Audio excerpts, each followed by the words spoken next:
Hello, everybody. Back for another live stream. Now, today, it probably won't be too long, but there was some stuff that came to my attention yesterday, and I tweeted about it, and it got actually a decent amount of traction. I was very surprised by the way that it resonated with quite a lot of people. So, I wanted to talk about it yesterday, and then a friend of mine from the No Heroes podcast, Chris, reached out to me and said, "Hey, I had a guest that canceled. Do you mind stopping on today?" So that will be up on next Tuesday. But I was like, "Yeah, sure. I'll be home in like 10 minutes." So we started talking about what I'm going to talk about here on my channel today. I'm going to try not to say too much, but long story short, when his is ready, I will link to it, and I'll try not to overlap too much. But I definitely wanted my uncensored thoughts on what I saw yesterday. So a guy that I know who had followed me since I've been blogging like well over a decade ago. I don't even know how long it's been. We'll just say it's probably like 13 years ago. He reached out to me and he sent me this particular tweet by this Amy chick, and then also another one by this David guy. And they were essentially mocking graphic novels, mocking comic books, mocking anime, and all of this. And I just kind of snapped. There were so many things I wanted to say, but I'm just like so sick and tired of these quote unquote conservative culture warriors that go out of their way to go after comic books, go after cartoons, go after movies, go after manga, go after anime, while simultaneously complaining about how the culture is getting away from conservatives. So I was just like, okay, I'm gonna tweet about this. And so here was my tweet yesterday. So it was I guess we'll go. Amy's was initially comic books, cartoons, anime, graphic novels are for children. Would rather a guy who watches porn than reads that crap. At least he's a red-blooded male, not an infant. And then Dave here comes in and says, "She's right. The format itself is just a nostalgic callback to childhood, no matter how, quote, adult the subject matter. While why the attachment to this particular inferior form? Read books, watch films with real people, listen to music made by human hands and voices." Now, here's the thing. This guy acts. Edwin, thanks for tuning in. Appreciate it. Edwin's got a new campaign out. Check it out. Edwin, feel free to talk about your campaign in the comments section. And if looks up your alley, anyone who's tuning in or tunes in after the fact, because this will be up for a while, check out the link. So let's see. So I don't know whether I want to talk about break down Amy first or if I want to break down David's first. Let's go to David. So David, Sean, thanks for tuning in. What a lot of these people do is they frame themselves as some sort of quote unquote right-wing Twitter pugilist. Now he's quoting Politico of him, but he's embracing it. He's a tough guy, and he's gonna box those left-wing SJWs or whatever. That's what I do. Boom, boom, boom. We're gonna beat them back. We're gonna take the culture back, guys. And so he's from the Claremont Institute. So that's why Dave talks about the inferior form of comic books in anime. They're so inferior. We need to watch indie films by French directors and French writers. That's what we got to do. So Dave wants to quote unquote take the culture back, but it could only be with a vehicle in a medium that he approves of. It can't be inferior. So when he goes out to eat, he doesn't go to inferior restaurants. He doesn't go to Chili's. He doesn't go to Olive Garden. He doesn't go to whatever. He goes to places with French names and outdoor cafes where he could, when he's with his wife or whoever it is, they could look at the people and they could people watch and they can see who's inferior on the street. So that's what they want to do. Edwin says, nothing worse than pseudo-intellectual blowhards, regardless of which side they are on. Yeah, so, well, speaking of blowhards, let's go to, and let's go to Amy. No pun intended when you see her, what she's talking about. Again, comic books, cartoons, anime, and graphic novels are for children. Would rather a guy who watches porn than reads that crap. At least he's a red-blooded male, not an infant. So Bianca, thanks for tuning in. So my question for Amy, and I mentioned this on the No Heroes podcast as well, is when I was mechanized infantry decades ago, and I was covered in oil, and I was covered in mud, and, I was working on my Bradley, was I a red-blooded male? Because while I was on deployment, I also received my subscription to The Amazing Spider-Man. Was I an infant then? Or was I a red-blooded male? Which one was I? I'm not really sure. Because if we're going by these sort of manufactured idea of the red-blooded male, the pugilist, the tough guy, the guy who's not afraid to get his hands dirty, or maybe mix it up in a fight if he has to, or, put some bullets down range or whatnot. I mean, I think mechanized infantry, I think being covered in oil, in mud, and going on 25-mile road marches with 50 pounds on my back and all of that, I think that would meet your litmus test for the red-blooded male. But then again, I read Spider-Man comic books, so I'm not sure. Maybe I'm an infant. Maybe I'm an infant with a 50-pound ruck on my back marching for 25 miles. I don't know.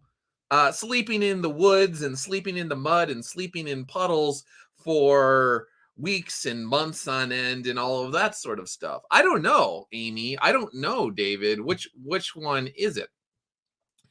So, of course, she started to get ratioed for this once word got around, because a lot of people like movies, a lot of people like manga, a lot of people like anime, a lot of people like graphic novels, and so then she was like, no, I was just joking. I'm just messing around, because that's what these people do, is that, my popularity is threatened. So we got to backpedal. No, I wasn't talking about you guys. I was just joking around. I just wanted to see your reaction.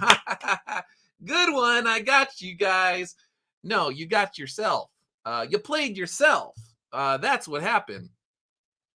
So let's see. Mark Pellegrini came in here at some point in time. Mark had some good tweets.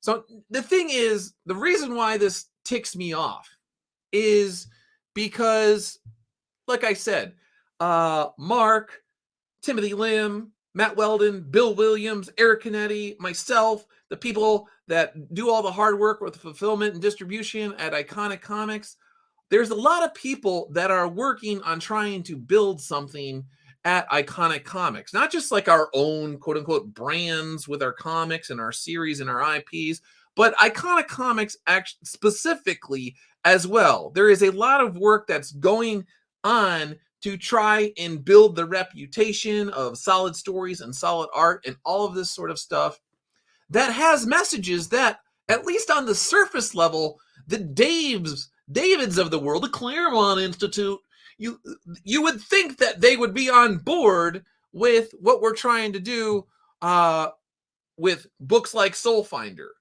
but apparently not. So it just seems every single time these guys go out of their way, if they have a chance to kneecap you, if they have a chance to just crap all over what you're doing, that's what they will do. They never miss an opportunity to do it. So Mark Pellegrini comes in here and he says, there are conservatives who opine that pop media is influencing the masses because it has that kind of reach and power. But when conservatives try to create their own pop media, those same individuals tell them it's a waste of time / immature when they just admitted it has influence. And then Mark continues, they don't want their kids to watch Steven Universe or Owl House because they think it will influence them with bad messages. But then they also don't want creators who share their views to create their own media with messages they agree with because it's pointless and stupid. He says, I will never ever understand the self-defeating, quote, wisdom that seems to be a cornerstone of most classic conservatives from the Claremont Institute. No, we got to renew our subscription to the Weekly Standard, William F. Buckley. They acknowledge the influence of popular media, but also think popular media is beneath them. It's inferior. So inferior. Born losers. Yeah, you are born losers. David, Amy, all of this sort of stuff. And here's another thing. Sorry, Chris. Again, check out the No Heroes podcast next Tuesday. More of this is on there. But it's really interesting that Amy here says that she would rather she be with a guy who's just watching porn all day than spending time with maybe the kids here with the Legos, watching Spider-Man cartoons with the kids or whatnot. It could be Batman, take your pick. No, she wants the guy who's watching porn. Now, you want to talk about real men. I'm not even getting into religious stuff here. Let's just talk about pure science. There are plenty of studies that show that men that have pornography addictions actually have trouble with real life intimacy with flesh and blood women over time, because pornography, for those who are addicted to it, it's like a drug. When you have the the endorphins or the dopamine releases, they watch it and they keep getting like addicted to it, and then they get desensitized to something, and then they need like weirder and weirder and weirder and weirder and weirder things, and they get used to just sexuality with just an image, and then they can't actually perform with a flesh and blood a woman. But so she's saying, like, you're not a real man unless you engage in this activity where if you get addicted to it, you might not actually be able to have a red-blooded male relationship with a red-blooded female. So what's going on here, Amy? You don't even know what you're talking about. Again, I'm not even talking about religious stuff. So it's these people, it's just strange how they get so popular. They can amass 174,000 subscribers, just essentially lashing out at their idea of the taking back the culture is just lashing out at the other side. And while there is utility to making arguments against the other side, obviously, it's not the same as building something. It's not the same as building a company from the ground up. If you want to build a company from the ground up, it takes a lot of hard work. I don't even want to it's hard to really quantify exactly how much blood, sweat, tears, money, time, resources went into all the books that you see, the Common America series, which is, they're fulfilling 7 right now. Arc Athena, 3 of them. Black Hops again, in tandem with the Common America series. Tim and Mark do 2 Common America series a year, if I'm not mistaken, then 1 Black Hops. The Soul Finder series, which is on 4. The Long Harbor series by Alejandro Mirabal, which I know he wants to do more of those in the future. So, and the books that are coming. So think of all the resources, the printing, the paying the artists, paying letterers, just the packaging, all the money that goes into all of this, and to have people just take a giant dump on what you're doing when you're trying to give them good stories and you're trying to give them solid art.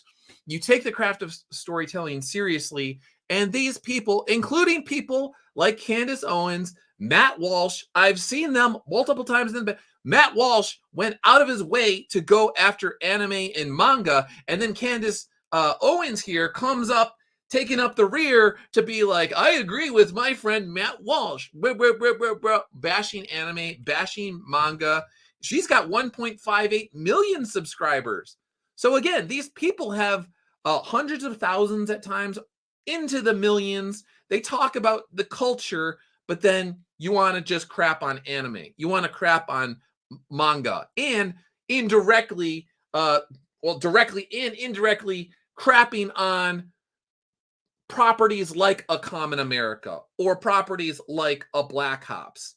And then you wonder why people like us are like, yeah. And here's the other thing. There is a certain kind of conservative creator, writers and artists who they will suck up to these people who are crapping on graphic novels and comic books for the chance that they are thrown a bone because here's the thing. These people, actually, this ties into the Crowder stuff. So at the very end of Candace Owens' Crowder rant yesterday, she says this, which is very telling. That we could both agree to a ceasefire if I agreed that I would never speak about Stephen Crowder again. And to him, I would publicly like to say, your client doesn't have that kind of money to keep Candace Owens from speaking out about things that I find to be absolutely despicable. Okay, but you are saying that there is a price. There is a price. Everybody's got a price. The $1 million man. And you refer to yourself in third person. Whenever you hear somebody who goes out of their way to this, they kind of turn their nose up and like, you don't have the money to keep Candace Owens quiet. You're saying there is a price, though. They could give you a certain amount of money where you will say and do what they want. You are acknowledging that. And again, it is a red flag when someone, they're not just telling a story. Like sometimes I'll tell stories and I'll be like, yeah, so-and-so wanted this, that. And they're like, hey, Doug, or whatever. But I'm not saying you don't have the money to keep Douglas Ernst quiet on the things that upset Douglas Ernst. So very interesting. Look at this. Look at this self-righteous, self-satisfied, diarrhea eating grin on her face that she just laid into Steven Crowder and called him a monster and said that you don't have the money to keep Candace Owens quiet. This is somebody, again, like you just had to go back in time where she went out of her way to go after anime and manga because Matt Walsh did. These people will say and do anything because if it'll get them 1.58 million subscribers, they will say it. Now, with that said, again, it's possible for you to, she does this thing in the beginning. She's like, you know what? I really didn't want to talk about Steven Crowder's divorce. I really didn't. This is so tough for me. I didn't want to do this, but I got to do it. Yeah, I got to do it. Oh, yeah. No. Oh, I didn't want to play the actual video of his divorce, but I'm going to do it. And you're going to watch it. And it's got 580,000 views. Yeah, you did. You didn't want to talk about it, but you had to talk about it. Oh, yeah. And not only did you have to talk about it, but you had to twist the knife and talk about, he's a little monster, Steven Crowder. Now, here's the thing. I feel bad about Steven Crowder. There's a way that you could actually talk about what's going on that is just like, man, this is sad. Anytime people get a divorce, it's literally sad. And you could acknowledge that something isn't right with Steven Crowder and he hasn't been the same guy or whatnot. A friend of mine sent me Mark Dice's video on that, and I felt like that was a pretty fair take on the overall situation. He wasn't rubbing his hands together and gleaming. Steven's getting a divorce. Yeah, and I get to play the video. Oh yeah. Yeah, that. So speaking about Amy here and watch porn, these are the people, they like culture warrior porn. That's what they like. And she actually has a little like porn little grin on her, like, this feels so good. This feels so good to just dunk on Steven Crowder as his life crumbles around him. Aha, yeah. Yeah, it's going to cost you a lot of money in that divorce, man. So, yeah, if you really didn't feel right about this, you would not have put together this video, and you wouldn't have ended it like this. And a lot of these people, I think she's another one. Doesn't she say she's like, some big Christian now or something along? A lot of times you have these people, they're just like, I'm Christian. Oh yeah, Steven's getting a divorce.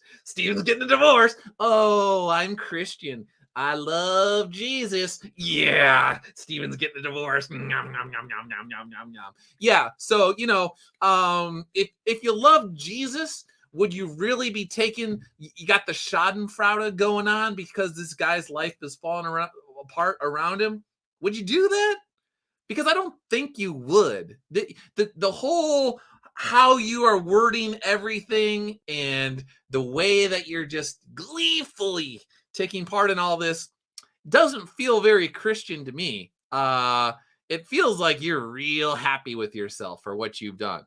But again, maybe I'm wrong, but I watched a lot of this and it just felt like somebody that was really just reveling in it. She's rolling in the mud and she's got 580,000 views on this video. Got your 37,000 likes. Oh, yeah. I got the likes. So, again, if you wonder why, now you wonder why YouTubers and influencers and things like that over the course of time basically keep me at arm's length. It's because they know that if you do some stuff like that, I'm going to call you out. I'm going to be like, hey, you can't claim like, I love Jesus, but I also like when people that I don't like get a divorce. Yeah, yeah, yeah. Yeah, you can't have it both ways. You can't you can't claim to be Little Miss Humility, Little Miss Virtue, and then simultaneously you're going Michael Jordan dunk contest on the people that you don't like. You could just ignore the whole situation. You could just say, like, hey, you know what? He's clearly got a lot of stuff going on. So yeah, best wishes to him. Or if you're saying like, I love Jesus, hey, just say like, hey man, say a prayer for this guy. I don't know what's going on in his life. I don't know why he's upset with me. I don't know why he's taking it out on me, but I hope he gets his stuff together. You could do that, but they don't. They always are stoking the flames of drama. They always turn on each other. They're always tearing each other apart. Because here's the thing. With Steven Crowder's quote unquote downfall, who benefits if you dogpile the guy when he's at his lowest point? You're like, oh, I could poach Steven's subscribers. I knew it was only a matter of time before it all went to crap with Steven, and now I got the chance to take his millions. Those mug clubbers are going to be in the Candace Owens club or something along those lines. I don't know. So, yeah, I mean, all of these people, my point is have discernment. When you see people like this, when you see the Claremont Institute, the right-wing pugilist guy who goes out of his way to bash comic books, with people that are very, she's right, doing the white knight thing for people for others like him. She's so right. Again, if you like comic books, if you like graphic novels, if you like anime, if you like manga, you should be very wary. You should watch people like a hawk on both sides of the ideological spectrum. You have the hard left side. They hate guys like me. Just the mere fact that I will say straight up, hey, I'm a practicing Catholic, and I believe what the Catholic Church believes. They hate my guts immediately. There are so many people that have me on block lists, and the vast majority of times, if they're like into comics and stuff like that, they all have the flags going on.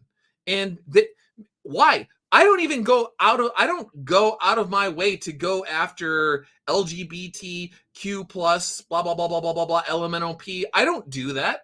I barely ever talk about that stuff. But the second they say like, ooh, he's Catholic, ooh, they hate my guts. Block, block, block, block, block, block, block. So it's like, all right, the left hates us. If you're a principled conservative, and then on the right you have the unprincipled conservatives who hate you too. And actually, some of the principled ones as well, they might be tactful about it, but some of them, if they're from the the likes of the Claremont Institute, a lot of times they don't like you. If you live in Oklahoma, if you live in Nebraska, if you live in Tennessee, if you live in Kentucky, Missouri, Illinois, but not into the Chicagoland area, you live in certain parts of Texas, they really don't like you. And I was talking to was it Catalytic Comics yesterday? See if I could find it. So I know about these people because, as I said last time, I worked with a lot of these people. I used to work at the Heritage Foundation. And obviously I worked at the Washington Times. I spent a lot of time in DC. And I will tell you, it does not matter whether they vote Republican or Democrat, whether they're conservative or liberal.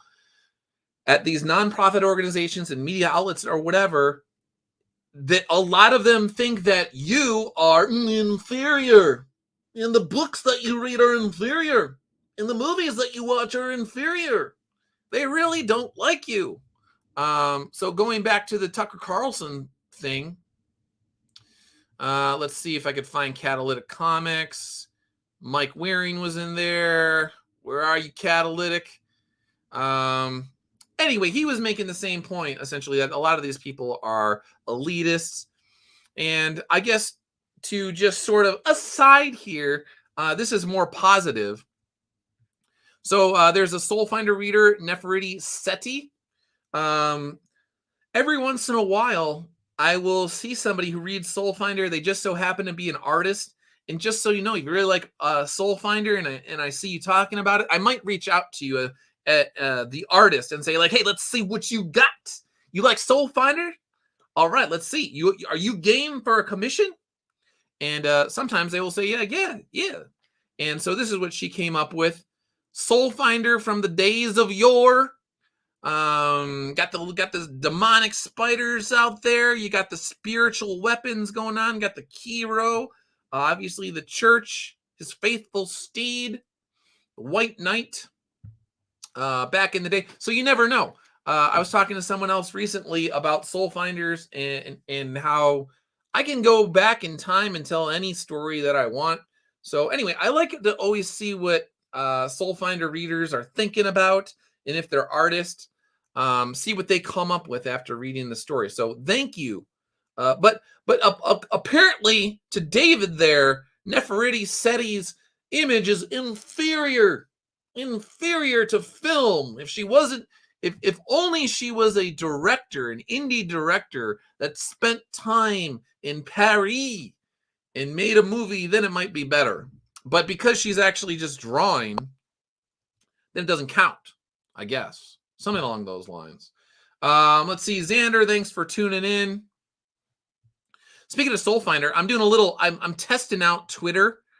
I'm testing out the Twitter ads. I'm like, all right, let's see if I can reach out to specific groups, Knights of Columbus, Catholic Twitter, graphic novels in general. I was just so annoyed yesterday at people like that. I was like, you know what? I'm just going to buy an ad. I'm going to test this out and see if I could reach some more people out there and bring them to Iconic Comics. So I'm going to see if this works, see if it's worth it. Facebook historically has not been so hot. When I worked at the Heritage Foundation, that's when I learned a lot about social media, the ad side of it, and how to like figure out that sort of stuff. And Facebook, it wasn't. I didn't think it was really worth it the vast majority of the time. You didn't get a lot of bang for the buck, but I think we'll see with Twitter. All right, let's see. All right, on a lighter note, Jerry Springer, rest in peace. I mentioned this yesterday. I always felt bad about this, and hopefully this is not in bad taste. But when I was really young, I want to say like 20 or 21 years old, I was in Chicago, and I think it was when I was in Chicago around New Year's Eve. I'm not 100% sure because I went to Chicago multiple times because I grew up in the northwest suburbs of Chicago. But anyway, I was walking down Michigan Avenue, and I was at a crosswalk, and this guy, Jerry Springer, stands right next to me at the red light. And I look over, and I'm just like, Jerry? Because I was like, whoa, Jerry Springer's just next to me. But then there was a whole bunch of other people around, and then they all look at Jerry as well. And they're like, Jerry, Jerry, Jerry, Jerry. And he got all like freaked out. He's like, ah. And the second that he like pulled up his like overcoat or his pea coat or whatever he was wearing around his neck to hide himself. And he just started like sprinting down the street to get away from everyone that was screaming, Jerry, Jerry, Jerry. And I felt so bad. I was like, this is a Seinfeld-esque moment that I just created. Curb Your Enthusiasm or something along those lines. And I was like, I just freaked out Jerry Springer. I mean, he is Jerry Springer. It is Chicago. So, you know, but he obviously did not want to be seen that day, and he did not want people chanting his name. And so I always felt bad. Pray for the repose of the soul of Jerry Springer. And Jerry, if this message can get to you, I am sorry. I legitimately am sorry for doing that to you. I probably should have just kept quiet, kept it to myself, but it was an instinct. I just saw Jerry Springer next to me, and I was like, Jerry? So, anyway, that was weird. My life sometimes is a little bit like a movie. Yeah. And last thing, I don't think I talked about this. Tucker Carlson, in the wake of the whole Fox firing or whatever is going on, he put out a one of his little monologues. It's been viewed 22 million times here on Twitter, and it's quite good. And he talks about a very similar thing, how both parties have elitists, and those elitist groups of individuals, they essentially are on the same page. Now, they might fight. A lot of it is kabuki theater, because overall, they just care about keeping the corruption train going. They care about making money on insider trading and war and all of those things. They got all sorts of stock and money invested into defense contractors and tech companies and all of that. They know all the inside deals. Their staff is creating the regulations that control the tech industry or various industries, and they know what's going on with war behind the scenes, so they know where to put their money.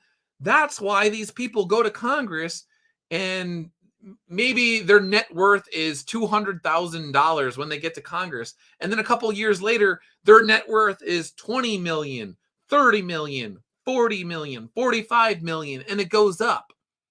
So they don't like individuals that are a threat to, people liken it to the Matrix or whatnot. They don't like people that are a threat to the system. They want the kabuki theater. They want the back and forth. They want the theatrical, I hate you more stuff. But if you get somebody that actually says this, like, hey, it seems like you guys make a lot of money off of war. And it seems like you're constantly coming up with new wars that you tell the American people that they have to be on board with. And if they don't, that the world will end. But they seem like they're almost wars of opportunity for you. That seems really weird. They want those people off the air. They don't like people like that. They don't like someone like Tucker talking to Elon Musk about free speech and things along those. Now, here's the other thing. Speaking of fake conservatives, not going to out this person. I probably should. There's a guy with a late campaign, has not updated it in ages, over a year. I tweeted out this Tucker Carlson stuff for the past couple days, immediately unfollowed me. And I know for a fact that is why. I've never called this guy. Watch out for the fake conservatives, the people that only come into quote unquote movements because they think that they could benefit from them. They're like bounty hunters. They're mercenaries. They don't really believe anything. They only care about themselves. And they're just like, dude, I can make money off these people. That's what I'm going to do. So I'm going to say what I got to say. But then eventually, when the time is right, you start talking about principled conservatism. You start talking about free speech. You start talking about war and wars of opportunity. They will run away from you in a hurry because they're just like, yeah, I know Doug is not going to call me out. And you're like, well, maybe I will one day, some of you people out there. But just like I said, the main point, the main thing that you need to do is have a certain level of discernment about people. Be on the lookout for, just because somebody agrees with you on one issue, it doesn't mean they're actually conservative. And actually, here's another thing. Check out the No Heroes podcast. I think, and we talk about this, it'll be out next Tuesday, the culture itself has drifted so far to the left, and people are so desperate for anybody that agrees with them that if it is one issue, they will just blanket like, oh, they're conservative. If you are quote unquote anti-woke, it is not synonymous with actually being conservative. It could just be that you just are a centrist liberal. It could be that you're a centrist Democrat, or maybe you're actually pretty hardcore liberal. You're just not where the hardest of the hardcore are in 2023. So, Matt, thanks for tuning in. Appreciate it, man. Glad you made it. Thank you very much for tuning in. Thank you. Check out Matt's channel as well. Ethereal Dragon, thanks for tuning in. Mr. Grahovac, thanks for tuning in. Let's see. You got to be careful. Can't let the evil of the money trap me. So when you see me, Ninja, you better holla at me. Let's see.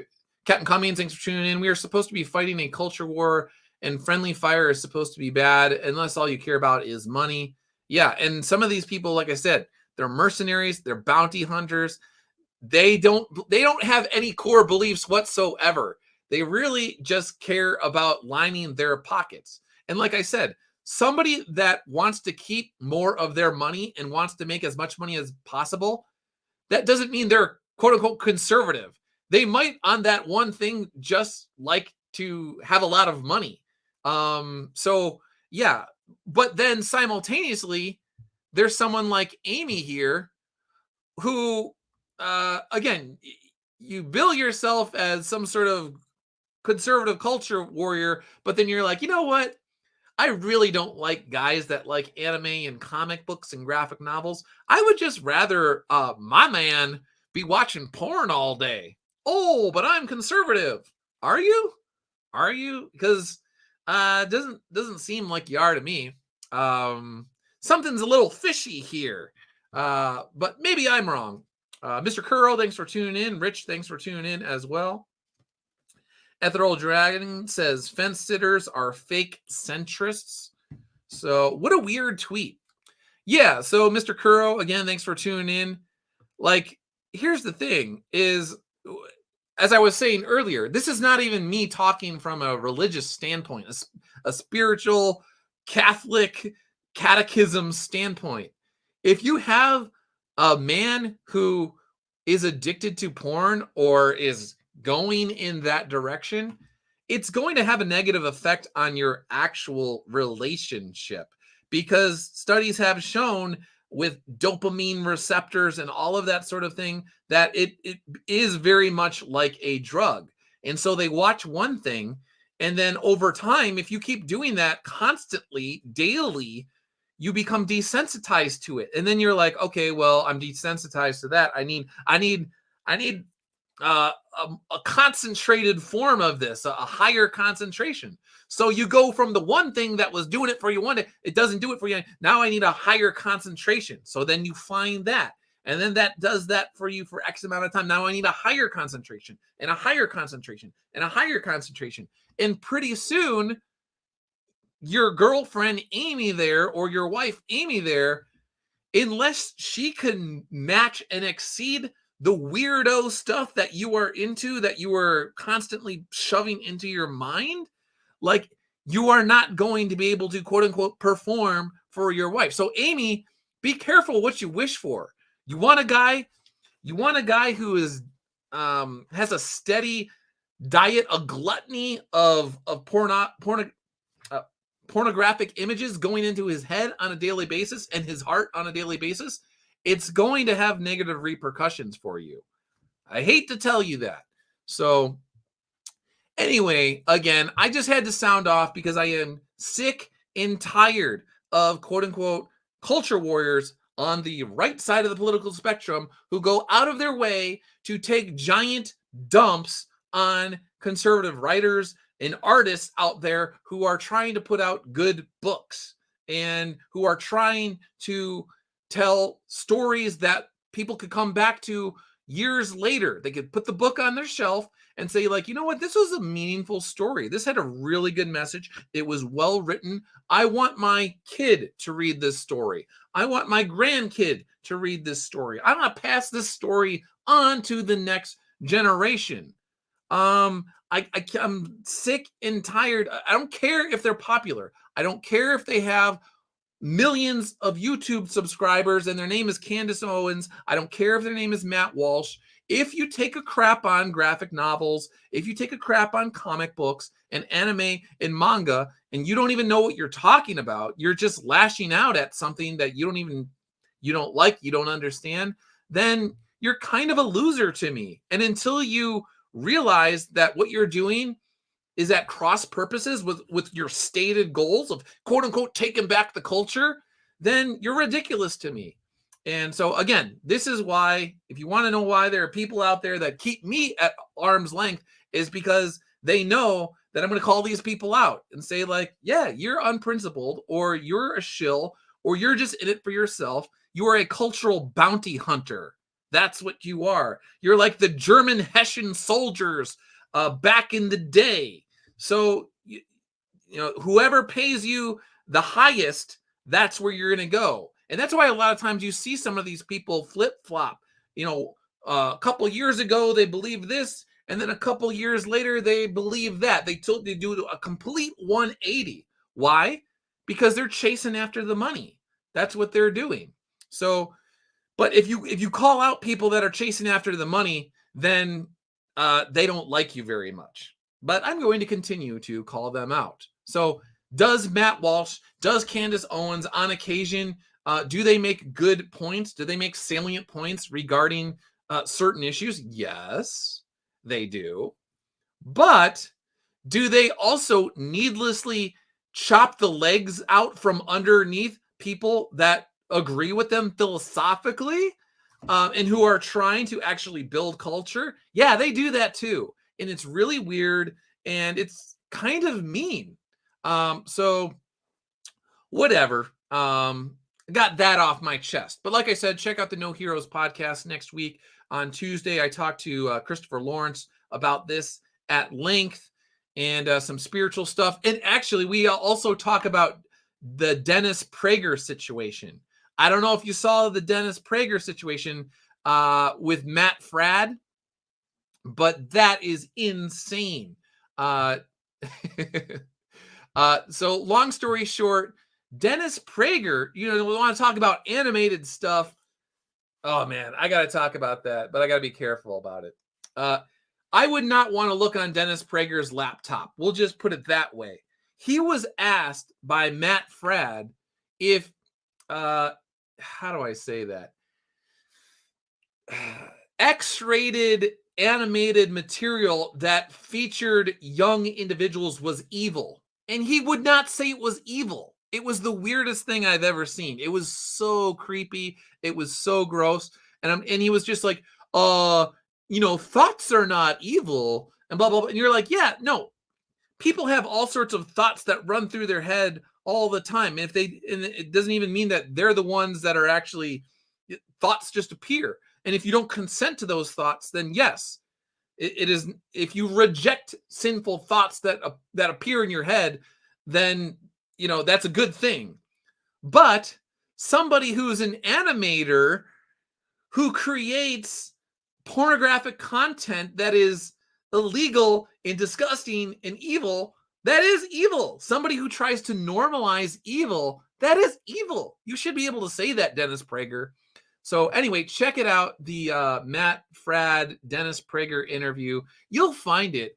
I should have just brought it up, but that was super, super creepy. So everywhere you look, you have these people that are saying that they're conservative, but then they say just the weirdest. And in the case of Dennis Prager, like what he said was just downright despicable and gross. And I can't even look at the guy the same way again, because every time I see him, I'm going to be like, you're kind of a gross dude, man. So anyway, thanks again for everyone who tuned in today. Rich, Ethereal Dragon, Mr. Curl, Matt, Xander, Bianca, Mr. Grahovac, Captain Cummings, Edwin, anybody else I missed, Sean. Thank you. Said my piece. I'll be back sometime, probably in the near future, maybe next week. And thanks again. Thanks for everything. See you guys later. See ya.